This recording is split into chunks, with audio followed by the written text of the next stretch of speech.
제주항공 여객기가 무안공항에서 이번에 사고가 일어났는데요. 그 참사 순간이 담긴 그 영상이 초반에 여러 곳에서 이제 노출이 되면서 이거에 따른 논란이 또 생겼습니다. 이제 정신의학과 전문가 분들은 이렇게 되면은 유족들이 심한 트라우마가 생길 수 있고 일반인들도 그 장면을 반복적으로 보게 되면 큰 마음의 상처가 생길 수 있다. 이렇게 얘기를 하시던데 마음의 입장에서 헤라님은 이걸 어떻게 보시나요?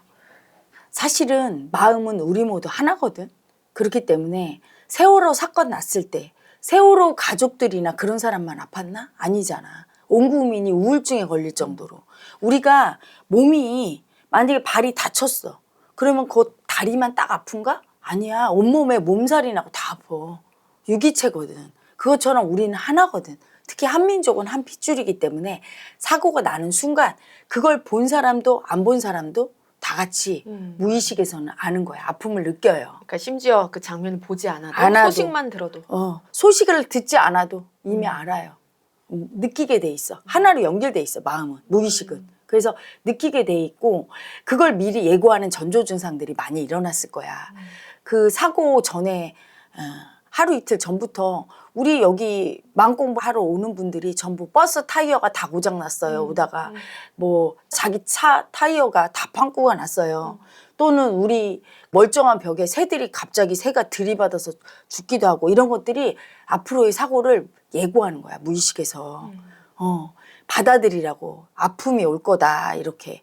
그 정도로 예지를 해주고 현실에서 또한 그 사고가 날 때는 사고를 못 들은 사람도 그래서 엄마들이 그러잖아. 꿈자리가 안 좋아. 이런 게 전부 알고 있는 거지 몸은. 그리고 나쁜 일이 일어날 때 예전에 보면 그 심리학 박사 그 책에 보면 미국인인데 엄마가 칼에 찔려 죽을 때 아들이 똑같은 극심한 고통을 LA에 사는 아들이 느꼈다. 저쪽 멕시코에서 일어난 사건을. 뭐 이런 게 나와. 그처럼 우리 인간은 무의식에는 다 아는 존재야. 아픔을. 그래서 그 방송을 하나하나 똑같아. 근데 방송을 안 하는 건 그걸 볼 때 표면의식으로도 되게 충격을 받고 그 아픔이 소화가 안 되면 그게 오히려 표면의식화되면서 그 아픔 때문에 날마다 그 영상이 생각이 나고 두려워하면서 그거를 처리하는 방법을 안 가르쳐 주니까 우리가 보통 트라우마를 해소하는 방법 예를 들어 대구 지하철 참사를 겪은 택시기사가 그 옆에를 운전을 못한대. 그럼 그런 분들이 치유하는 방법은 그런 아픔을 안 느끼려고 거부하니까 그 아픔 보는 두려움이 올라오는 거야. 대구 지하철역을 지나가면. 치유하는 방법도 거기를 가는 거예요. 가면서 그 아픔 보는 두려움을 느끼게 하면서 느껴도 괜찮다 이렇게 해주는 사람이 치유를 해주는 거야. 느껴도 괜찮은데 본인은 느끼면 큰일 나는 줄 알고 고집부리는 에고가 올라오는 거지. 아픔을 보면 사람은 누구나 무의식 속에 안 느끼려고 하거든. 그래서 한 번, 두 번, 세 번 괜찮다. 그러면 괜찮아지는 거예요. 엘리베이터 타고 사고 났던 사람은 트라우마가 생기죠. 그러면 엘리베이터를 몇 번을 타는 거야. 탈 때마다 두려움이 올라와. 아픔 보는 두려움이. 또 아파질까 봐. 그거를 같이 느껴주면서 괜찮다고. 그걸 잘 지도해주고 그걸 조정해주고 하면서 몇 번 하면 그 트라우마가 해소되죠. 즉 아픔을 느껴야 되는 거야. 우리 민족이 그 아픔이 굉장히 심한 민족이에요. 예전에 50년에 한 번씩 전란이 일어나고 그러면 그걸 일어나고 나서 다 같이 그 아픔을 느끼고 이 아픔 보는 두려움이 너무 괴롭거든. 하지만 그걸 같이 느끼고 위로하고 용기를 주고 이렇게 해서 치유를 한 게 아니라 누구 탓이냐. 네 탓 내 탓에 싸워. 노론소론해서 제 탓이에요. 전화 쟤들을 다 귀양 이런 식으로 해서 귀양 보내고 항상 꼬투리만 있으면 아픔이 일어나면 그걸 다 같이 아픔으로 이겨내는 게 아니고 그리고 그 아픔은 너무 두려워 아픔 보는 게 그렇기 때문에 이겨낼 때 용기를 줘야 돼. 괜찮다고 느끼자고 그리고 옆에서 같이 느껴주고 이럴 때 마음이 하나로 되면서 그 아픔을 이겨내고 아픔이 치유가 일어나. 그러면 다시 아픔이 안 오거든요. 근데 그 아픔은 아픔을 불러. 치유가 안 일어나면. 그렇게 미움 쓰고 할 때 아픔은 치유가 하나도 안 되는 거야. 그러니까 또 아픔은 아픔을 불러서 계속 전쟁이 또 일어나고 우리 민족이 날마다 아픔을 그래서 겪은 거야. 세월호 때도 그렇게 싸우고 그래서 그게 오히려 세월호 얘기를 들으면 아픔이 더 많이 올라와.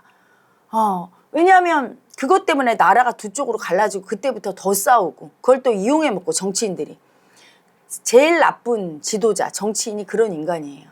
아픈 일이 생겼을 때 누구 탓인가를 따지기 이전에 국민한테 자꾸 얼마나 아프냐고 우리가 이거 잘 느끼자고 위로하고 누구 탓하지 말자고 우리에게 온 아픔을 우리 모두의 아픔으로 받아들이자고 자꾸 이렇게 지도자가 가라앉히고 해야 되거든.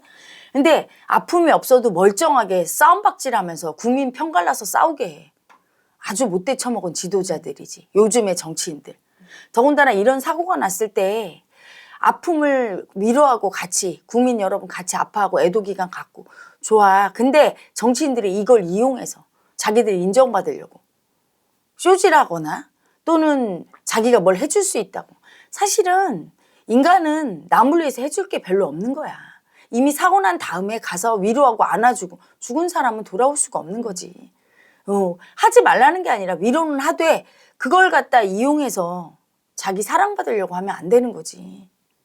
그래서 무의식 속에 그 아픔을 치유하는 방법은 우리 국민 모두가 그 아픔을 피하지 않고 아픔을 같이 하고 아픔 보는 두려움도 느끼고 서로 위로하고 하지만 빠지지 말아야 될 함정이 그 아픔에 집착하면 안 되는 거예요. 집착이란 뭐냐? 아프다고 모든 걸 다 멈춰야 돼.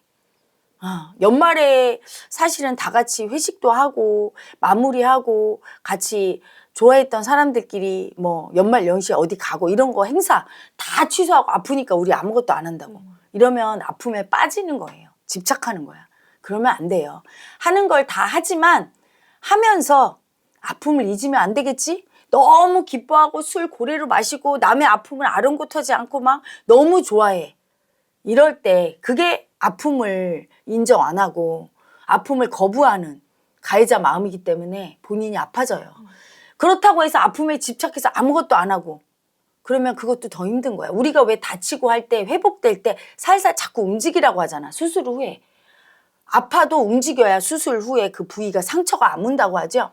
일상의 생활로 돌아가서 해야 돼. 단 너무 자기가 기쁜 일 있다고 즐거워하지 않고 좀 자중하면서 아픔을 느끼면서 회식해도 자, 다 같이 오늘은 너무 즐거워하지 않고 너무 폭탄주 마시지 않겠습니다 하고 묵념이라도 한번 하고 할 건 해야 자영업자들도 살고 산 사람은 사는 거야. 그런데 그 아픔에 빠져서 울고불고 하고 다 모든 걸 취소하고 안 하고 이럴 때 나라는 점점 더 죽어. 사람이 죽어가는 거야. 아프다고 누워만 있으면 활동하지 않으면. 그게 참 잘 조절해야 되겠죠. 그렇죠? 그걸 잘 조절하지 않으면 세월호 이후에 나라가 우울증에 걸렸잖아. 네. 그리고 나라가 양분돼서 싸우고 오히려 미움이 심해지고 이러면 안 되는 거예요. 우리가 IMF 때 잘 극복했던 이유. IMF가 아픔이지. 물론 이런 죽음의 아픔은 아니지만 경제적으로 사망 선고. 그것 때문에 자살한 사람도 많아요. 맞아요. 네. 그래서 그때도 엄청 아팠는데 우리 국민 누구도 이번 정권이 잘못해서 그렇다고. 이번 정권 탓을 하지 않았어. 물론 그게 김영삼 대통령의 실책이 되긴 했지만 그분이 미움이 심하지 않은 분이란 걸 그때 알았어. 미움이 심한 사람이었으면 국민들이 엄청 미워했을 텐데 자기가 미움이 심하지 않은 사람이라 국민들도 그걸 그냥 다 같이 위로하고 금 모으기 운동하고 빨리 일어섰잖아. 그게 아픔으로 남아있지 않아. 우리 누구도 IMF를 생각하면 자랑스러워. 아니 똑같이 아픔인데 왜 세월호를 생각하면 아직도 아프냐고. 네. 근데 왜 IMF를 생각하면 자랑스럽지? 우리가 극복해낸 그렇지. 유산이 됐네. 유산이 된 거지. 아픔은 영원한 상처가 아니야. 아픔을 위로하고 서로 그걸 두려워하는 벌벌 떠는 두려움을 이겨내면서 괜찮다고 누구도 원망 안 하고 잘 극복해내면 그게 어떻게 보면 지금 우리의 정신력 그리고 우리의 자랑이 되는 거지. 수치가 자랑이 됐어. 하지만 세월호는 아직도 아픔이 올라오고 수치가 올라와. 왜 그럴까요? 정쟁으로 다 발기발기 찢어지고 그 아픔을 위로하기는커녕 계속 미움을 썼다고. 네 탓이야. 계속. 그래서 아픔을 대하는 자세가 되게 중요한 거죠. 그렇게 화면으로 보여지고 안 보여진다고 안 아플까? 국민이? 그렇지 않아요. 물론 어린아이나 그 유족이 보면 너무 아프니까 그런 방송을 안 내보내는 게 중요하지만 그거보다 더 중요한 건 우리 국민이 그 아픔을 피하지 않고 느끼고 느낄 수 있도록 용기를 주는 지도자가 있어야 되거든. 그게 너무 가슴 아픈 거야. 나와서 유족과 같이 끌어안고 울고 나와서 같이 울고 그 아픔을 위로해주는 지도자가 정말 필요하거든. 정규 방송에 나와서. 그리고 국민 여러분, 우리는 이 아픔을 다 같이 극복하고 이렇게 아픈 사람들이 있는데 너무 즐거워하고 그러지 맙시다. 하지만 또 할 일은 합시다. 자식이 죽었다고 부모가 굶어 죽을 수 없지 않습니까? 다른 자식이 있으니까 우리 또 산 사람은 살아야 됩니다 하면서 그런 얘기를 올바른 방향을 이렇게 지침을 주고 그걸 끌어가는 지도자가 있어야 되거든. 그러려면 마음을 알아야 되는데 마음을 모르니까 당장 보상금을 얼마를 주고 정치 지도자가 가서 악수하면서 다 했겠다고 하고 뭐 이런 모습을 보여. 진심으로 마음으로 국민과 유족을 위로하고 앞으로 우리가 일상생활에서 어떻게 해야 나가야 될지 지침도 주고 이런 지도자. 이게 대통령이 할 일이거든. 그걸 해야 되는데 그런 사람이 없는 거야. 대통령이 있을 때도 그걸 제대로 못했는데 지금 6.25가 되니까 그게 더 안 되는 거야. 그러니까 국민이 부모가 없는 국민 같은 느낌? 그와 같은 아픔을 느끼고 또 그 유족들도 그 아프고 힘든 마음은 이해하는데 빨리 자기가 추스르려고 해야지. 어떤 정치인에게 뭐 도와주세요. 어떻게 도와줍니까? 이미 죽은 사람은 죽은 사람인데. 그리고 그 유족분들이 혹시 이 방송을 볼지 몰라서 제가 한마디 하자면 그날 저희 영채마을에서 장씨 천도제가 있었거든요. 근데 우리 스태프들이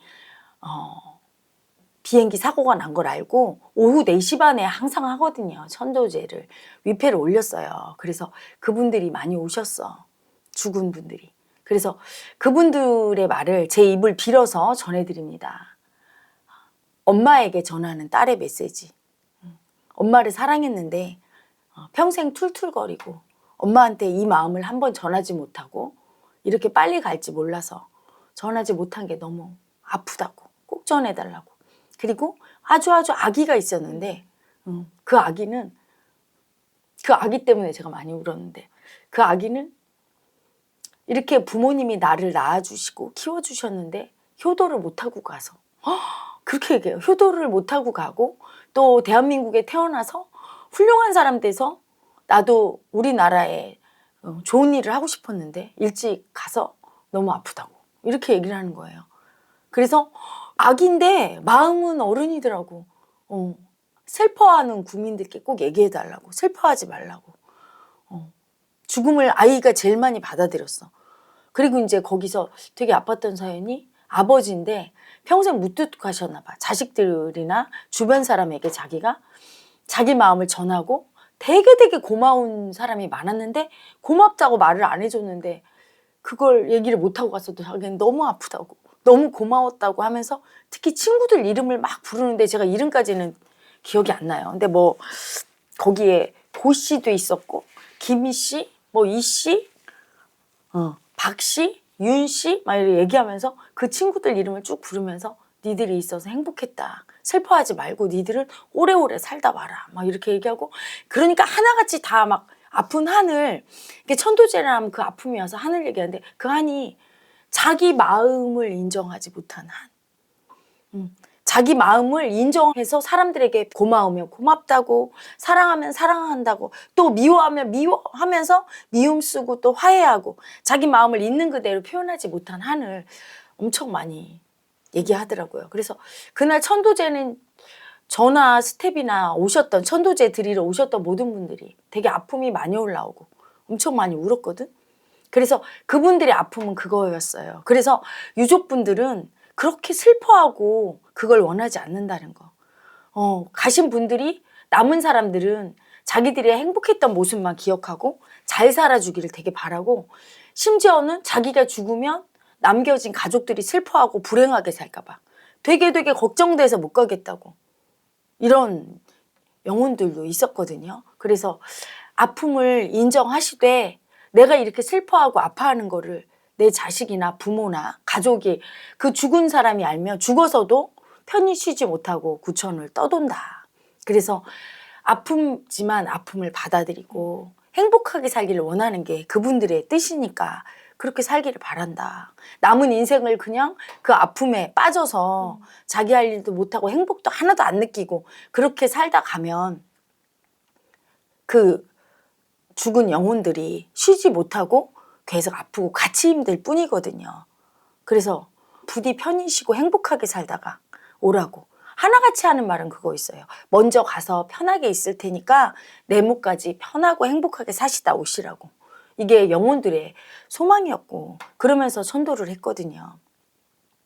이걸 보시고 조금이나마 위로가 되시고 앞으로의 삶을 항상 행복하고 나한테 잘해주고 좋았던 기억을 떠올리면서 그래 조금만 기다려라. 네 목까지 내가 원 없이 행복도 느끼고 아픔이 올라오면 아픔도 느껴주고 미움도 쓰면서 살게. 그분들의 뜻입니다. 유족분들은. 그렇게 사시길 바라고 우리 국민들도 이걸 이용해서 네 탓 내 탓하기를 원하지 않아요. 아픔을 서로 위로하되 자기 할 일 하고 그 한강 작가가 참 그분이 인격계 도야가 되신 분이에요. 도인인 거야.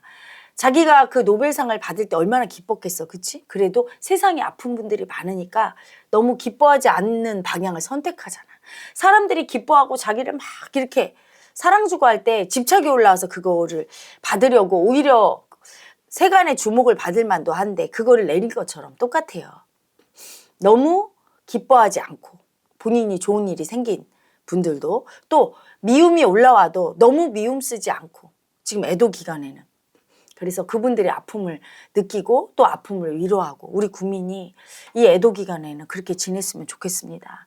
하지만 또 자기 일상을 깨트리면서 아무것도 안 하고 슬퍼하고 아파한다면 그 또한 그 죽은 영혼들의 뜻이 아니고 우리나라는 그것 때문에 더 아파질 거예요. 다 같이 아픔을 위로하고 아파도 자기 할 일은 하면서 자중하면서 생활을 할 때 대한민국이 이 아픔을 잘 극복해낼 수 있으리라고 그렇다고 생각합니다.